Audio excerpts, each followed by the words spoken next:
So I got this plaything a while ago, and I'm trying to see. I don't want to get the water everywhere because I already did. It's pretty lit. Yep. Bubbles everywhere. Everywhere. Everywhere. So getting out here kind of late today, but it's okay. Welcome to Projector Diaries entry 4. Thanks for being here. If you are new here, my name is Nia. This is currently my human design experiment, and I have been documenting what I've been learning along this journey so far in hopes of, if you relate, you relate, in hopes of sharing the things that I've learned, and for me to have something to look back on when maybe I lose my way, or if I stumble across something and need to hear a gem of mine. But in today's entry, I wanted to talk about your authority. So, your authority is your built in decision maker, it is how you make decisions. We all have an authority that we are designed with. And for projectors, there are 5 different types of authority, and I will list them here. So you have emotional authority, you have splenic authority, you have self projected authority, you have ego authority, and you have environmental authority. So all these authorities mean different things, and like I said, it is basically, when you're learning your authority, you're learning what to act on and when to act on it. And it varies for everybody. Like, we're taught to slow down, lead with your head, not your heart, stuff like that. But that actually varies per person. So I'm gonna read y'all my notes because I have a self-projected authority, and that means that I lean on me for my decisions. I have a few trusted people who I can talk to about said decisions just because I need to talk it out. But the thing about it is I need to talk it out and hear my voice. So as a result, I have voice memos, I journal a lot, and I have to be able to sort my thoughts out. But for emotional authorities, you guys need to sleep on it before you make a decision. Like, if somebody comes to ask you something, or to do something, a job offer, anything, you need to take a beat and sleep on it and see how you feel and wait it out. Get through those emotions first. Like, you have to sort through emotions, and that's where your clarity is. So the longer you wait, the better, to be honest. So if you have that kind of time. But overall, make sure that you're waiting to make those decisions as having an emotional authority. With splenic projectors, if it's not a hard yes, it's a no. If it's not a hard yes, it's a no. You need to go quiet your mind. You are literally going with your gut, so to speak. Like, but splenic. You guys make decisions. I got to babysit at the same time, so bear with me. Um, Splenic projectors, you're the only ones that can also make decisions in the moment. So whatever your intuition tells you in that one moment, it's like that's your decision. I don't have any hard explanations coming to mind right now for splenic projectors, but if you are one, please comment as to how you make your decisions and what works best for you, because you could help somebody else out. I am self projected, like I said before, so that is where I have my most experience. With ego projectors, you all have a really strong sense of self, similar to self projected projectors, in my opinion.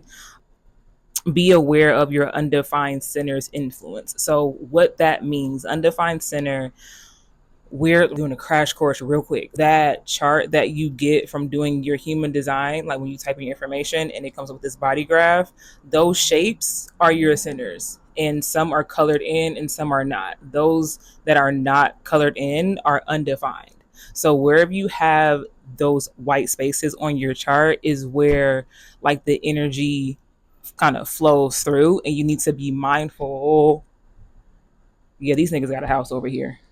You need to be mindful of how you're making decisions and making sure they're your decisions and not anybody else, like you're not being influenced. Because when you have open centers, especially as projectors, the more open centers that you have, the more susceptible you are to outside energy. That's what I mean when I say watch for your undefined centers, because you'll be surprised as to, let's say you sit by yourself and you're just like, whew, what a relief. You don't realize that you're releasing everybody else shit that you've kind of absorbed just to be in that moment. I hope that makes sense. But that is for ego projectors. And also for ego projectors, hold the question of what's in it for you. I typically hate that question because it just sounds so opportunist, but it's real. Because how does this decision benefit you? And so by asking yourself that question, you kind of protect yourself and your boundaries from overextending yourself, because this could be an invitation or an opportunity that really doesn't align with you, and you're just doing it just cuz, whereas your body is literally telling you this ain't it, like we don't want to do this. So listen to your body when it comes to making decisions for ego projectors. If it's not a hard yes, it's a no. This one was a newbie to me. It's environmental projectors, environmental authority for projectors. And you guys need to establish a process to make decisions. Talk one on one, but not seeking advice, but just trusted perspectives, which I fuck with. I like that because it's like you can talk to people about said issue that's going on, and you're not necessarily looking for advice, you're just looking for a different perspective. And that's what I tend to do when I make my decisions. And if advice is given, it's given, I'm always open. But for the most part, for environmental projectors, you all have a process which you make your decisions. Remember that people are soundboards. Don't know why I wrote that down, but it's written in my notes. So people are like soundboards in the sense of you already know how you feel about the situation, but you are required to talk to somebody about it and then get their perspective, compare the two, kind of weigh your options, but make sure that ultimately your decision is your decision. I'm not sure if I mentioned this already, but I also did want to talk about having strengthening your discernment and taking the time to meditate as a projector or for a projector specifically. Because along with learning your authority, which is once again your built in decision maker and how you make decisions when you want to do something, how you want to do it. Every decision that you make needs to be based on your authority, big or small. Like, this is not something that's like, oh, I'm going to just use this for when I get invited somewhere, when I get my invitation. No, go ahead and use it in your day to day life. It could be as simple as like, oh, maybe I should park here instead of here. And you don't know the reason, maybe the next day, or you weren't supposed to be in that specific spot. That's what I mean about when you're practicing using your authority and also using your discernment. So I know there are certain old head beliefs, like, let me think of one. If you're sleeping, if you're laying down in bed and you're taking a nap or something and somebody calls you out the blue and invites you to go to this place, don't go to that place. Don't go. Because one, is last minute. Not even it being last minute, it's just the fact that your body or your spirit wasn't ready to get out of bed and go somewhere unexpectedly. So if it's not a hard yes, it's a no, and it's just like, lay your ass back down. There will be other outings, because you'll fuck around and go and put yourself in danger when your gut told you not to go. We all have been told to follow our gut feelings and to follow our intuition, trust your intuition, but it's also about building that muscle. Like how you build on discipline, you're consistent with it. How you build on persistence, you're consistent with it. So building your intuition and your discernment requires a lot of practice, because you're learning how to trust yourself with the decisions. Trust yourself in the decisions. Sorry, if you're new here, there is something that has a home underneath my little coffee table outside, and they've been coming back and forth to go home and revisit. And when I tried to block the entrance, Unc was getting mad. I was like, you know what? I got y'all tomorrow. I got y'all tomorrow. But practicing that discernment also requires you to quiet your mind. So how do you quiet your mind? You meditate. So I feel like meditation just gets such a bad rep because people give up so easily on it. Like, oh, I can't quiet my mind. It's impossible for me to do that. I have too many thoughts running through my head. Yeah, duh, because you're thinking about something all the time. So why not quiet your mind or learn to quiet your mind so you can better deal with life? Because this life is not going to stop. It's going to be chaotic. There's going to be sad days. There's going to be hard days. So it is up to you for you to create a space for your mind and yourself to go to when things become too much. Because if you don't, you're gonna go fucking crazy, dog. You need to quiet your mind for that. You just have to quiet your mind. And meditation, especially for projectors, is important because, at least for me, if when I'm meditating, that's the time that I'm releasing what does not belong to me. Any emotion, any mindset, like from whoever I've encountered during that time period that I haven't meditated, get that up off you. That's the time to get that up off you because it's not yours to bear and it's not yours to think about.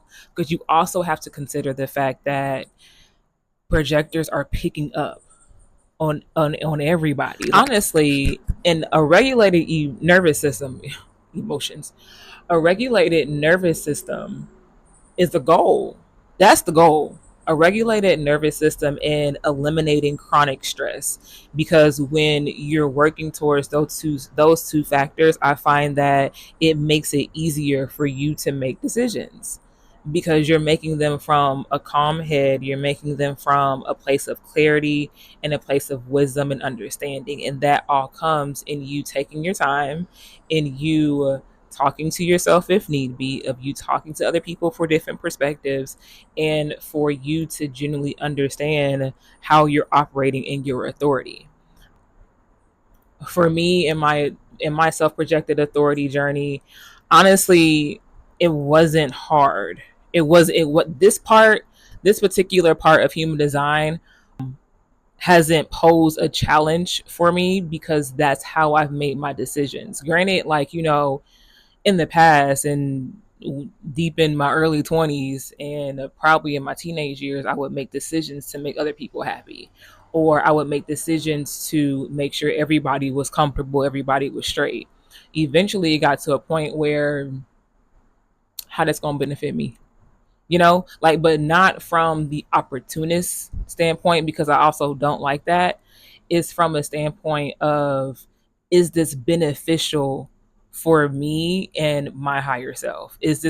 Will this better serve me? How will this serve me internally? And from then, that's how it is. I've been blessed with the space to take my time. And I feel that when you slow down and monitor, be intentional with things, that's how it goes. And it becomes easier for you to make decisions. Another practical way that I use my authority in real time is by my voice memos. So Apple has iPhone users have the voice memo app. I don't know if y'all know we have that, but if you type it in your little search bar, it should come up. And that's where I just hit record and I talk. I have no earthly idea. Sometimes there's random rants, sometimes they're 20 minutes, sometimes it's 3 minutes, but it's just me getting thoughts off, like if I'm not able to call or talk to who I want to talk to. And they're great to sort through your thoughts because there are so many epiphanies you'll have when you're just sitting there talking and letting them thoughts run off. Because also, what I do is I'm putting pieces together as to what makes sense and what doesn't. So when I'm doing that, it allows me to sort through my thoughts, one, and two, I can make a decision and go from there if I really want to do something. Because if I play something back and I know my tone, I know me, I'm not fun to fuck with it because I'm not fucking with it. Another thing I wanted to point out for projectors was the importance of rest. And resting, yes, is important for everybody, but because projectors don't have that running motor of the sacral, I need to look up that proper pronunciation, but SACRAL, that center That's the running motor that keeps manifesting generators and generators going, and projectors and reflectors don't have that. So because we don't have that, we don't have as much energy to output throughout the day. So there's that. But anyway, yes, I know that naps are supposed to be 20 to 30 minutes. That's suggested time for a nap. But I just feel like for projectors, let's sprinkle in some more time. Because when I get up from them hour and a halves, I can conquer the world. Like I can really get up and go. So I have to make sure I have time for that. And also making sure that your days are scheduled to the point where you can rest between tasks. Like you can kind of ebb and flow. So let's say you have 3 to 4 meetings during these 2 hours. Okay, well, there needs to be an off 2 hours for you, not to necessarily go to sleep, but to just kind of allow your body to rest and your mind to rest for a moment before you go back into it. Projectors are also not meant for 9 to 5 jobs. We're not meant for 9 to 5 jobs because we can't keep going all day and then having to go home and get enough rest, XYZ. It's just, it's not in the cards. It's not in the cards. And with you getting adequate rest, make sure you have a solid night routine. It needs to be solid. It needs to be, no matter what it is, no matter how drunk, high you are doing that routine. For me, it consists of deep stretching. I hate when my voice cracks. It consists of deep stretching, any hip opener exercise that I want to do, and then proceed to do like my personal nightly, like from my body. And that is required for me every night. If I go to bed without stretching, I'm gonna feel it in the morning. I've gotten to that point. I've gotten to that point where if I don't do something from a routine, my body will feel it the next day. Ain't that crazy? But I much have it that way. I so because my body keeps me on track with that. That's how I know that. Because my body keeps me on track with that. And also for me, even doing this YouTube is a way of me expressing my self projected authority, because I'm hearing myself talk. And while, yes, I am aware that I'm talking to an audience or for whoever watches this, it's also helping me work out some thoughts that may be in my head to share, because I don't want to be sitting on any knowledge or wisdom that I can share with other people, because other people can need it too.